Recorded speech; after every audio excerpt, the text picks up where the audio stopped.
Baltimore, October 3rd, 1849. Gunners Hall is crowded with voters and ward runners. It's Fourth Ward Election Day, loud, chaotic, and thick with the smell of spilled ale and wet wool. Near midday, printer Joseph W. Walker steps outside the hall. Against the brick wall, a man slumps in clothing that doesn't fit him. A cheap alpaca coat, soiled shirt, worn trousers, a crushed palm leaf hat. Walker leans closer and asks his name. The stranger says, faintly, Edgar Allan Poe. Walker moves inside, finds paper, and writes a hurried note. Quote, "There is a gentleman, rather the worse for wear, at Ryan's Fourth Ward polls, who goes under the cognomen of Edgar Allan Poe, and he is in need of immediate assistance. By nightfall, Poe is in a hospital bed. 4 days later, he is dead. And everything between his last known stop in Richmond and this doorway will disappear into one of American history's hardest silences."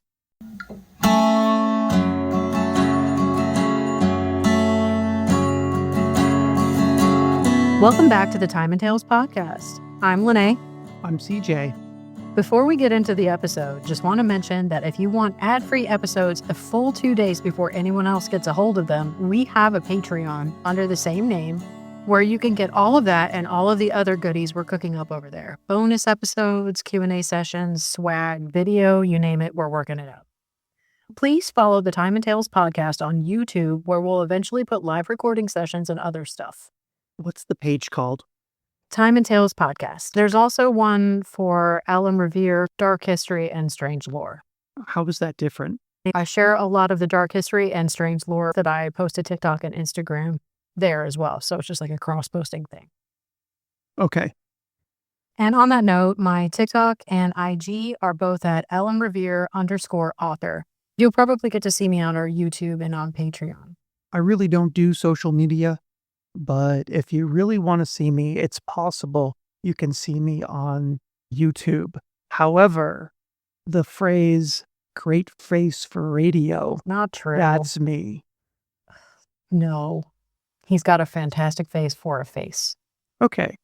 What is the topic for today? Tonight we are talking about the mysterious death of Edgar Allan Poe. As co-host, I don't know everything that you do, but I have read or been exposed to some Poe works. I'm not a big Poe fan. I'll forgive you for that. I hope that a lot of people do. I know that I am in the minority. He's kind of a big deal. Maybe he didn't invent horror, because Mary Shelley invented essentially horror and science fiction both when she wrote Frankenstein. And she's like this 19-year-old girl, which is incredible. But as far as Poe is concerned, he did kind of invent American Gothic and the detective mystery novel. Okay. And I will agree with that, especially since the way that he died requires a detective to figure it out. 100% on brand for Poe. Yeah. It's almost like he orchestrated it. Right. If there was a questionnaire that he had been given beforehand, I think he probably would have ticked a lot of those boxes. Absolutely. So, anyway, we're going to take you through this story from start to finish. Who Poe is by 1849, what state his career is in when he leaves Richmond, how he ends up at Gunners Hall in someone else's clothes, and what the record will and won't say about his death. Edgar Allan Poe was born in Boston in 1809, the child of traveling actors. By age 3, both parents are dead.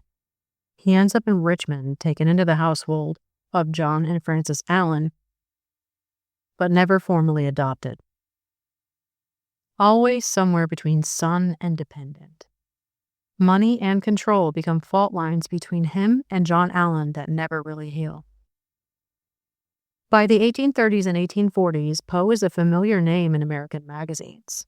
He edits and writes for periodicals in Richmond, Philadelphia, and New York, reviewing books and publishing poems and stories.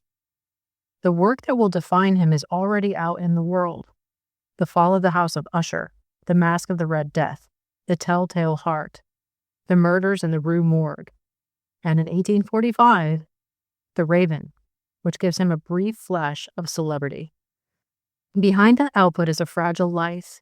His wife, Virginia, dies of tuberculosis in 1847. Money is unreliable.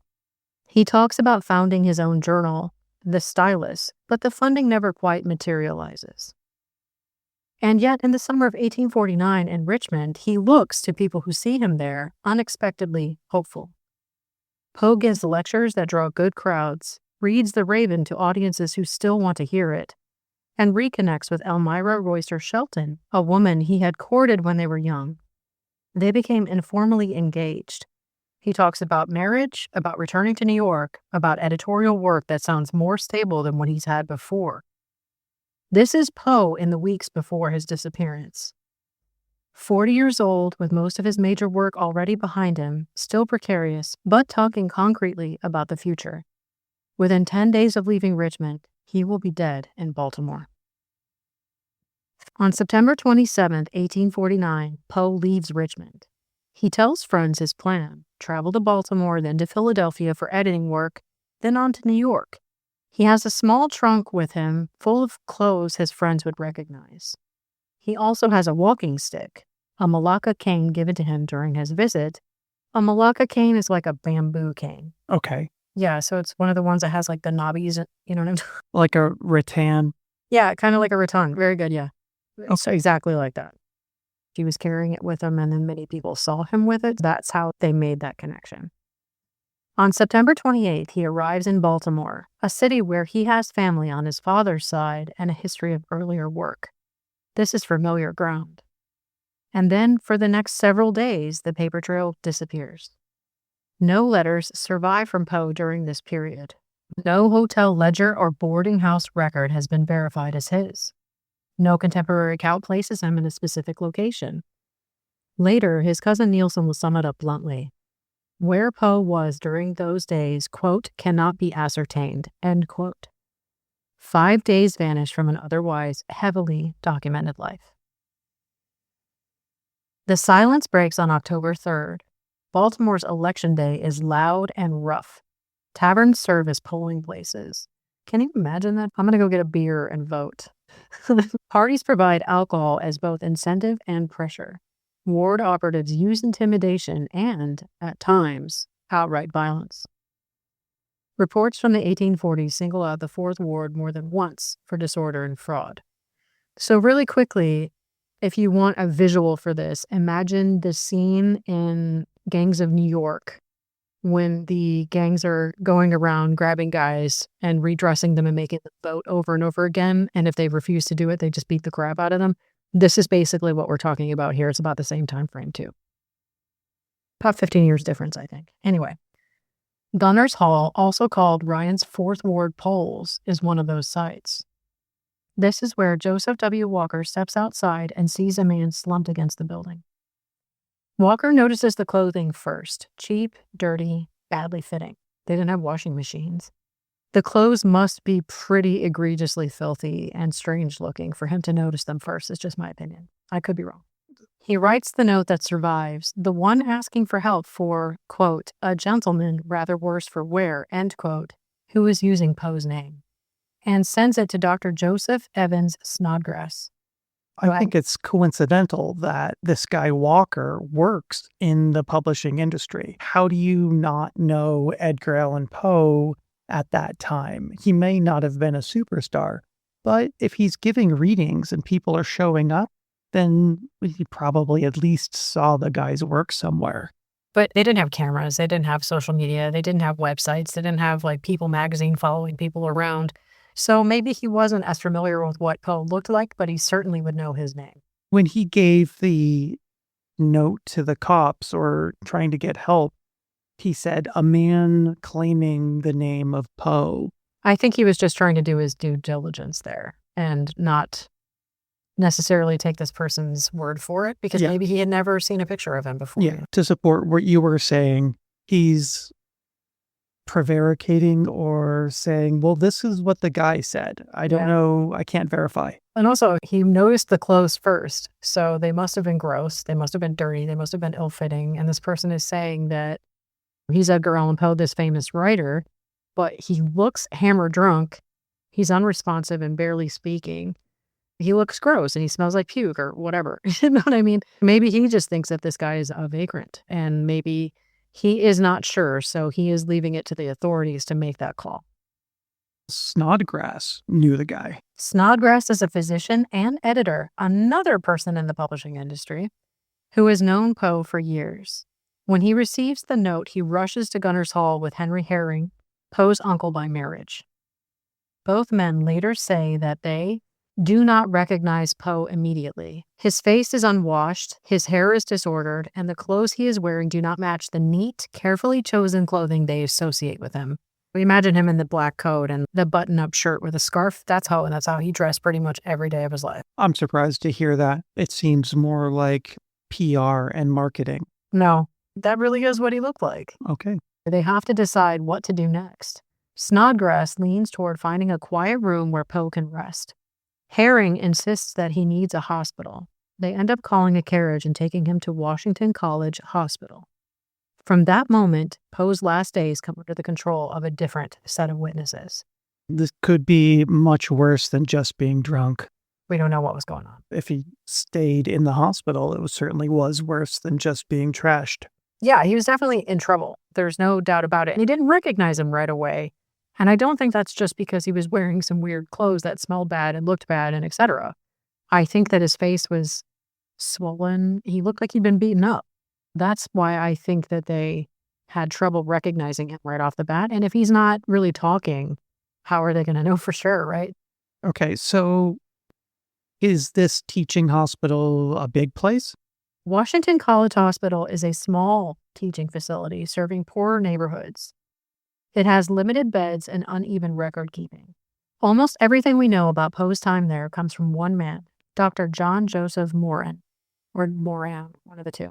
In his earliest surviving descriptions, written soon after Poe's death, Moran portrays a patient who cycles between agitation, confusion, and exhaustion. He is not steadily lucid long enough to give a coherent story. Moran restricts visitors, believing Poe is too excitable for company. He writes to Maria Clem, Poe's mother-in-law after the death, to tell her what has happened. In that letter, he records Poe's last words, quote, "Lord help my poor soul." No detailed medical chart has survived. No formal death certificate can be found in the archives. The only contemporary printed notice lists the cause of death as, quote, "congestion of the brain," a broad diagnosis used at the time for a range of conditions. Decades later, Moran will publish much fuller accounts of these days, complete with extended dialogue and specific scenes that do not appear in his earlier letters. One thing I should mention, Moran did claim before his latter day interviews with newspapers and publications that Poe was shouting the name Reynolds over and over again when he was brought in, apparently for hours at a stretch. But we don't have any other context than that. It's just a name he kept repeating over and over again, supposedly. I will remind everyone that Moran's accounts of Poe's last moments have been heavily contested for a long time. Still, if he was saying the name Reynolds over and over again, there might be a couple of reasons why. Jeremiah Reynolds was a polar explorer whose writings influenced a lot of Poe's work, could be a popular candidate for the Reynolds character. Some believe it was a personal acquaintance, but history hasn't confirmed that. Or maybe he was just a vague sound or the name of somebody who grabbed him on the street. We will probably never know for sure.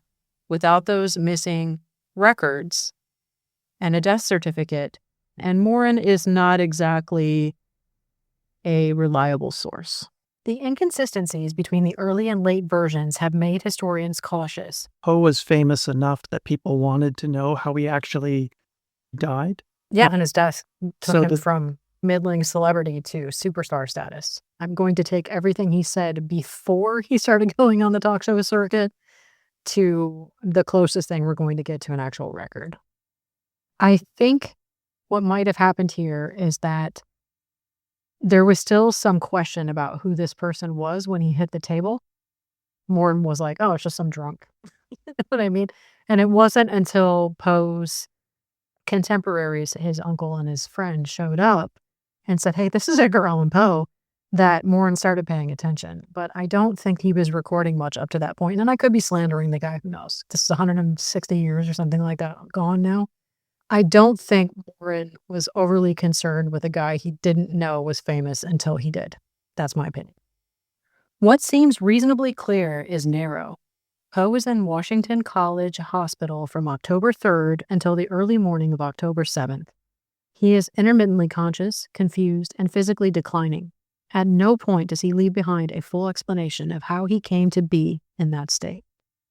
One of the few details that appears consistently in early accounts is what Poe is wearing when he is found.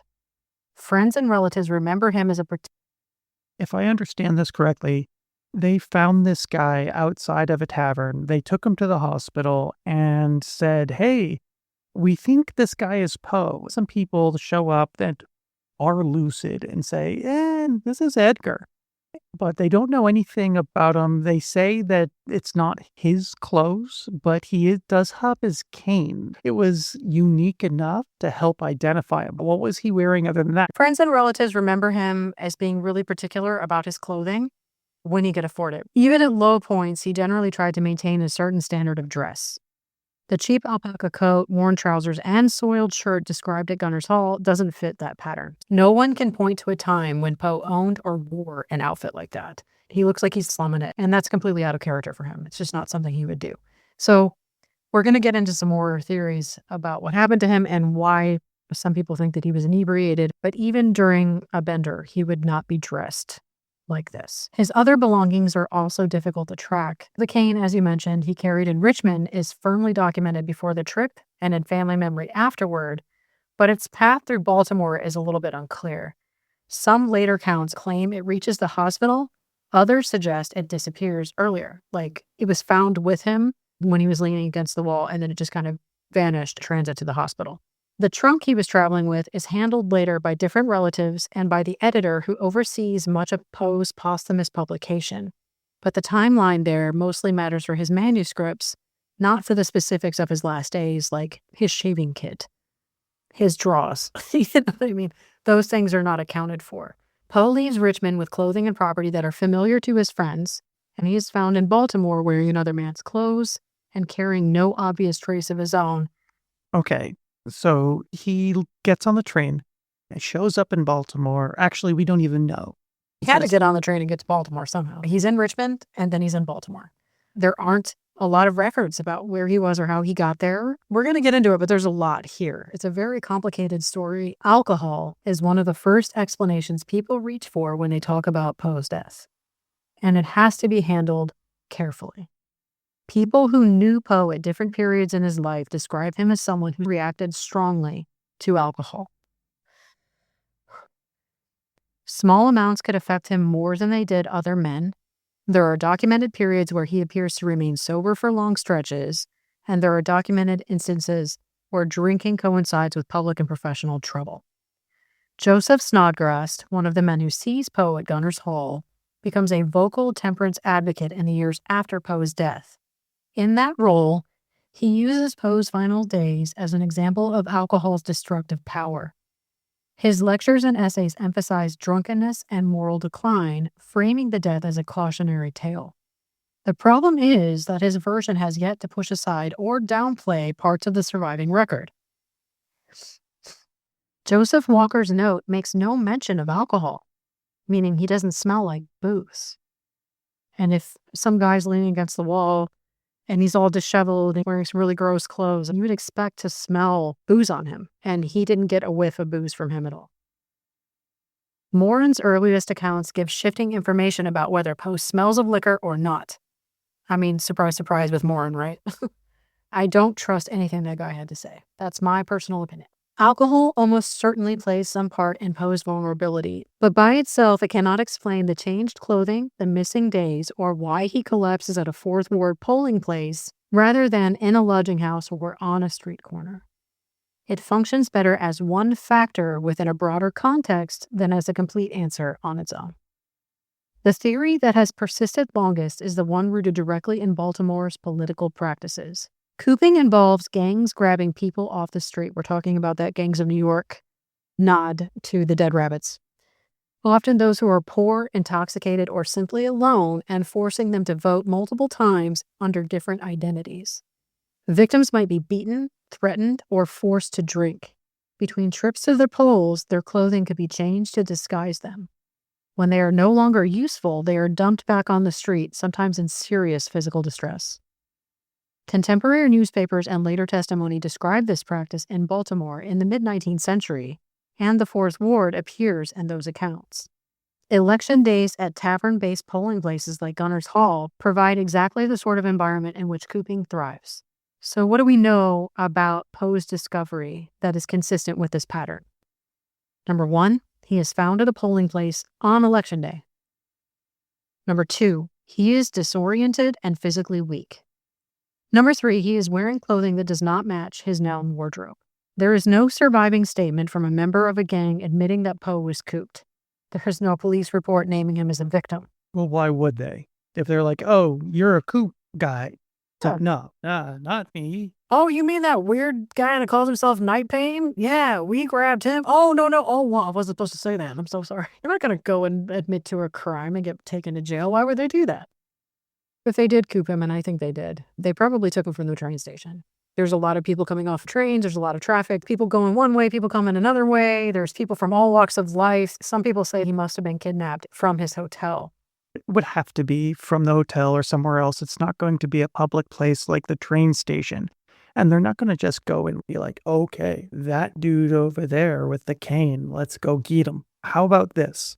Okay, that's fair. On his temperance, when he left Richmond, when he got to Baltimore, maybe he was like, let's just pop on the corner and get ourselves a little bit of drink there.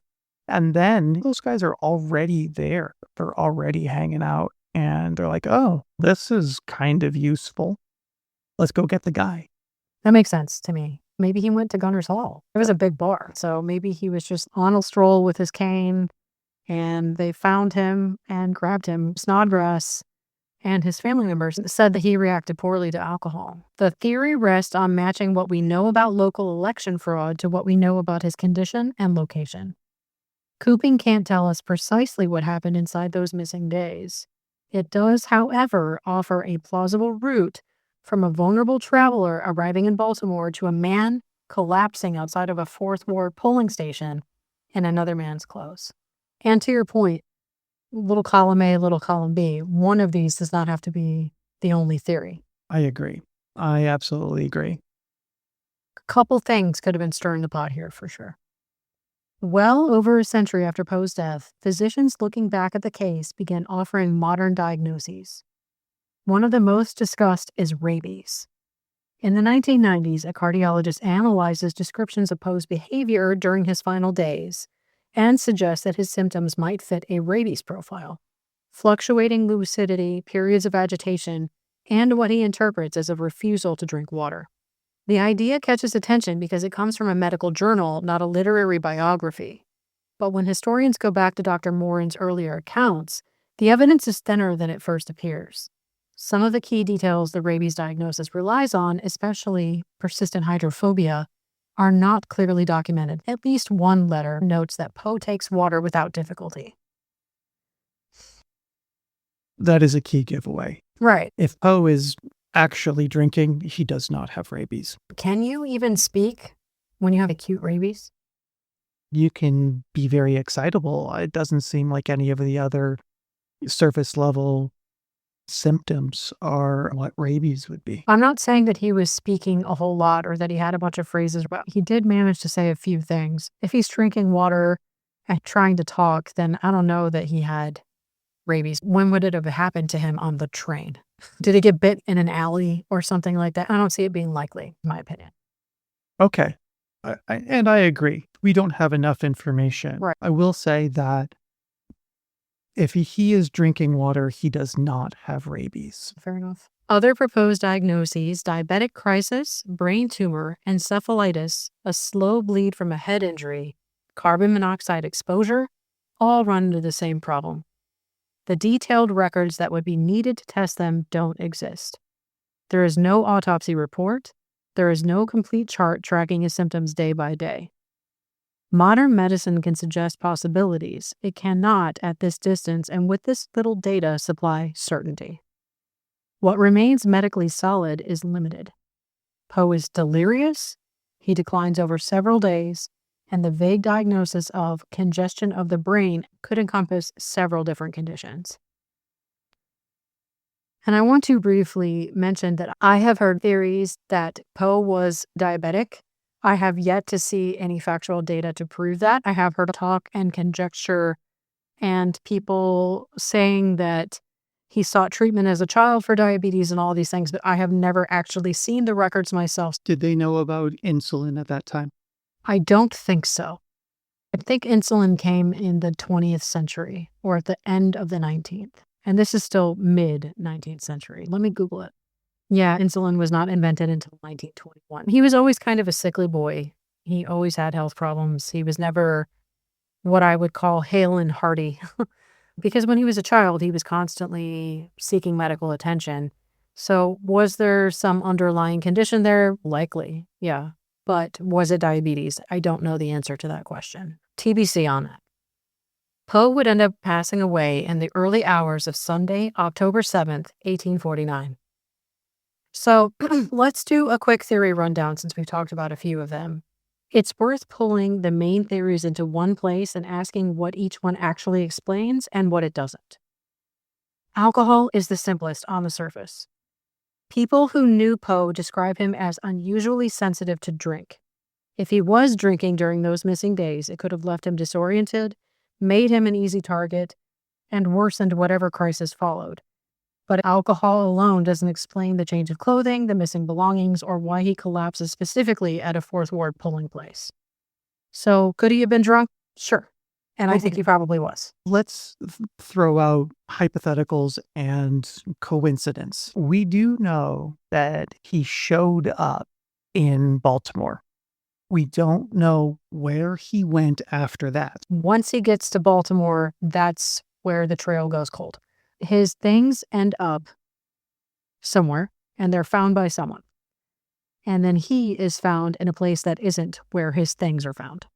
I don't know the story about how he left the train station, where he went, who he was with, what he was doing, or how he ended up leaning against the wall of the Fourth Ward.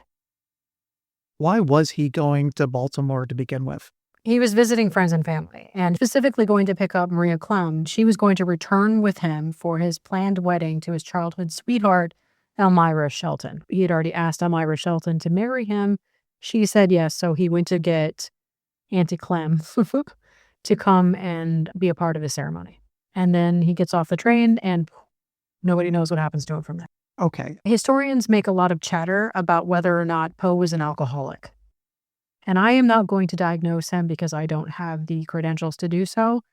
Is it possible? Of course it is. Is it proven? I don't think so. Most of the commentary I've heard about him and alcohol is that he was very sensitive to it. That doesn't mean that it stopped him from doing it all the time. Are we absolutely certain that alcoholism was a problem that he suffered? No, we are not. I don't know for sure whether or not alcohol was a part of this story, but I suspect that it was. So the second theory would be cooping, the election day kidnapping, and forced voting that is pretty well documented in this period, especially in wards that use taverns as polling sites. I mean, the irony there, right? A disoriented man at a Fourth Ward polling place wearing clothes that don't belong to him fits the basic shape of a cooping victim. Yeah, absolutely. If they force-fed him alcohol and he was sensitive to it, then naturally it would affect him horribly. I do think that there's more than one thing going on here. I think that alcohol and cooping are likely, in my mind. I don't think he was a tough guy, so I don't think he could have fended off a gang of thugs that grabbed him in an alley or wherever he was. That also doesn't say that he wasn't out having a drink or trying to achieve dinner and a drink or something like that before they nabbed him. It is an interesting theory, regardless. However, cooping does not by itself supply a specific medical cause of death 4 days later. There had to be something else going on. Was he sick? Did they beat him? We don't know. We don't have his death certificate, so there's no way for us to know. A third group of explanations focuses on an underlying illness or sudden medical event. That'd be stroke, the diabetic crisis, infection, or another condition. The lack of an autopsy or full chart keeps them in the realm of possibility rather than conclusion. Then there is violence and robbery. The clothing switch, the missing items, and the state he's found in invite the idea that he may have been beaten and stripped. then redressed in whatever was at hand. A serious injury could help explain both confusion and rapid deterioration. The difficulty is that Morin's earliest accounts don't describe obvious external trauma, and no contemporary report records visible wounds that would confirm a severe beating. However, as we were talking about earlier, I don't think that Morin really examined him very carefully. And they wouldn't have an x-ray machine to know whether or not he had internal bleeding. If he's hit in the head a whole bunch of times, or if he's got swelling in the lungs or around his heart or something like that, or, you can burst an appendix, you can burst your stomach lining. There's a lot of things that can happen that may not be immediately visible on a person's body that could lead to trauma and death. So I'm not going to rule that one out. We talked about rabies from a distance. We don't have any evidence that he had a bite wound on his body. We don't have any evidence that he was suffering from rabies or he was being erratic or irrational before he got on the train in Richmond. And we don't have anybody discussing having seen him muttering to himself or whatever during the missing hours. So rabies as a conclusion seems a little far-fetched to me. I agree. Each theory answers a piece of the puzzle, but none of them on their own accounts for every fixed point we have, which is why I think more than one must be true. To describe Poe's death honestly, we end up with a layered picture. A vulnerable man in a dangerous city on election day, caught in forces we can only partly see, and a medical outcome that modern tools might untangle if only anyone had bothered to write more down. What happened after that? On October 8th, a small funeral is held at Westminster Presbyterian Church in Baltimore. The weather is cold and unpleasant. The service is brief. Among the few in attendance are Joseph Snodgrass, Judge Zacchaeus Collins Lee, and if I mispronounce that, my bad, and family members including Nielsen Poe. No elaborate marker is placed. The grave is left essentially unmarked. They just had a little graph or a little chart that had Poe written on it, which is just incredibly sad, I think. Between the hospital and this quick burial, whatever detailed paperwork existed at Washington College Hospital disappears entirely from the historical record. So there could have been a death certificate. Now, who knows where it is? I still don't know what his family was doing. They probably came to pay their respects after he was already buried. Maybe they didn't like him. I mean, maybe. Over the next 2 decades, Poe's reputation grows steadily. His stories are reprinted. His influence becomes more widely recognized. By the early 1870s, the contrast between that reputation and the neglected state of his grave in Baltimore becomes a concern. And yeah, that sucks. Mozart was buried in a pauper's grave. Everybody in every part of the world knows this guy's name. And when he died, he was completely poor. His wife had to go through so much just to get the guy buried, which means he was essentially thrown into a pit with hundreds of other people. There's a lot of parallels between Poe and Mozart in that respect. By the early 1870s, in Baltimore, a school teacher and elocutionist, Sarah Sigourney Rice, organizes a fundraising effort to erect a proper monument. Donations come in small amounts from students, teachers, and ordinary citizens. A new monument is commissioned and placed near the entrance to the cemetery rather than at the back where Poe was originally buried. That just boggles my mind. In November 1875, his remains are exhumed and moved to the new site. The dedication ceremony draws a much larger crowd than the original funeral and includes tributes from other writers. Whatever you think about the guy personally, he was an incredible writer.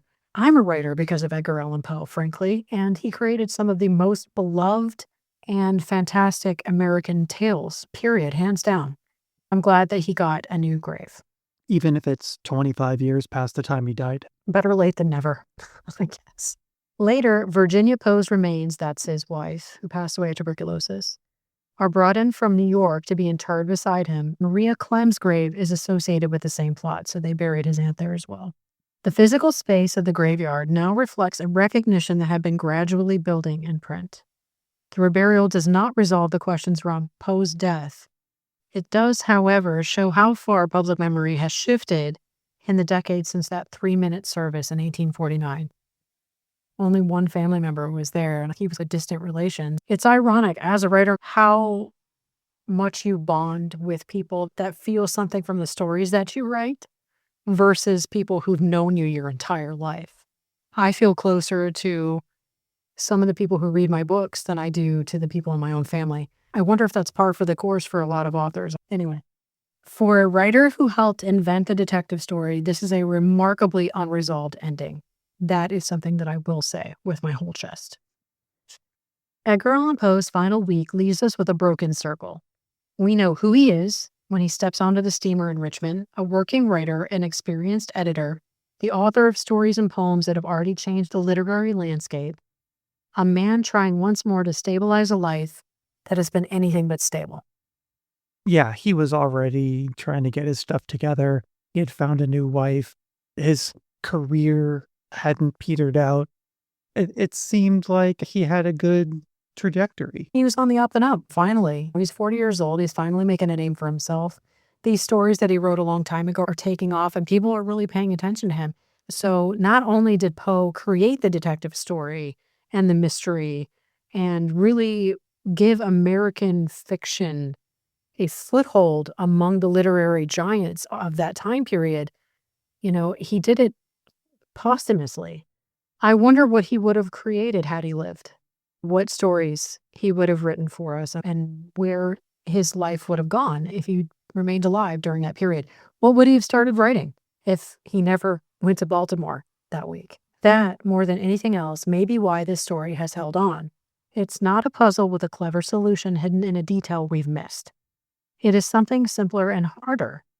A life we can trace in detail up to that last week, and then only in fragments after. People trying to connect the dots. There aren't enough dots. Poe spent his career writing about uncertainty, guilt, memory, and perception. The end of his own life leaves us with all three, and a mystery that remains unsolved, not because it is complicated, but because the record is small and the silence around it is real. I would like to leave you guys with my favorite poem from Edgar Allan Poe, and I'm going to read it very poorly for you, so try not to be too disappointed. Gaily bedight, a gallant knight, in sunshine and in shadow, had journeyed long, singing a song in search of El Dorado. But he grew old, this knight so bold, and over his heart a shadow fell as he found no spot of the ground that looked like El Dorado. And as his strength failed him at length, he met a pilgrim's shadow. Shadow, said he, where can it be, this land of El Dorado? Over the mountains of the moon, and down the valley of shadow. Ride, boldly ride, the shade replied, if you seek for El Dorado.